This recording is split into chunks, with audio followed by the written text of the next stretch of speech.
నేను అప్ప అప్ప అని పిలుస్తాను అన్నపూర్ణమ్మ గారిని. బెమ్మయ్య బెమ్మయ్య అని పిలుస్తుంది ఆవిడ. ఇది ఇవాళే కాదు, 40 సంవత్సరాల సుదీర్ఘమైన ప్రయాణం మాది.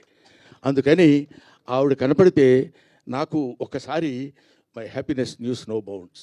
ఎప్పుడూ 4 decades బ్యాచ్ తిరిగి తిరిగి అడు తిరిగి ఇటు తిరిగి, అప్పట్లో ఒక చోట సినిమాలు ఉన్న రోజులు కాకుండా రోజుల్లో ప్రతి చోటుకి వెళ్ళి కష్టాలు సుఖాలు పంచుకుని ఒక ముద్దలు పంచుకొని తిన్న బ్యాచ్ మా అప్పది.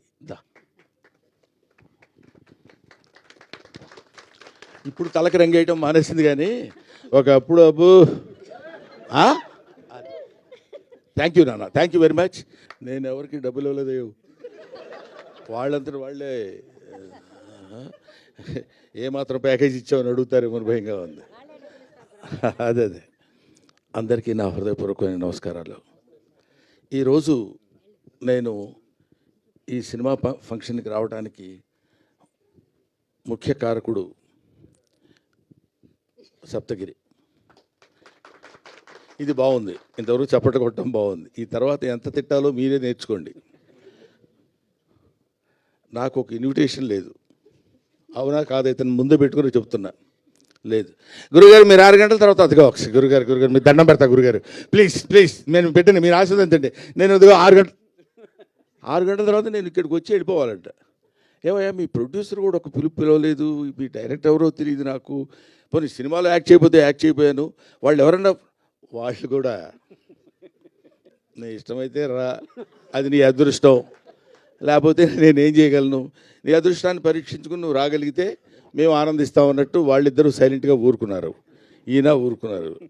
నేను ఇక్కడికి వచ్చిన రీజన్ ఏంటంటే, ఒక్క విషయం ఈ అందరి తరఫున చెప్పాల్సింది. చిరంజీవి గారు మొన్న నా బ్రహ్మానందం ఆడియో రిలీజ్ ఫంక్షన్కి ఆడియో రిలీజ్ ఫంక్షన్కి తన ఇన్విటేషన్ ఎందుకు రా, నాకు నేనే వస్తాను అని చెప్పి వచ్చాడు ఆయన. మనం పెద్దవాళ్ళ దగ్గర నుంచి నేర్చుకోవాల్సినటువంటి విషయాలు చాలా ఉన్నాయంటానికి అందులో ఒక విషయం అది రీసెంట్గా నేర్చుకున్నాను. కాబట్టి తమ్ముడు సినిమా కంటే హాస్యనటుడి సినిమా సక్సెస్ కావాలనే కోరికతోటి నేను ఇక్కడికి వచ్చాను. ఇందులో పిలుపులు, బొట్టు పెట్టి పిలవటాలు అలాంటివన్నీ అది ఫార్మాలిటీస్, కానీ అవి స్నేహితుల మధ్య జరిగాయి, ఆత్మీయుల మధ్య జరగవు. ఆత్మతో కనెక్ట్ అయ్యి సోల్మేట్స్ ఉంటారు చూడండి, వాళ్ళతో ఉండదు. ముఖ్యంగా ఈ నెల రోజుల నుంచి, ఒక 15-20 రోజుల నుంచి ఇతను ఎంత శ్రమపడుతున్నాడో, ఎంత కష్టపడుతున్నాడో. ఆల్మోస్ట్ ఒక మాటలో చెప్పాలంటే అతను కొంచెం బాధపడ్డా సరే ఏకాకిగా తిరిగాడు.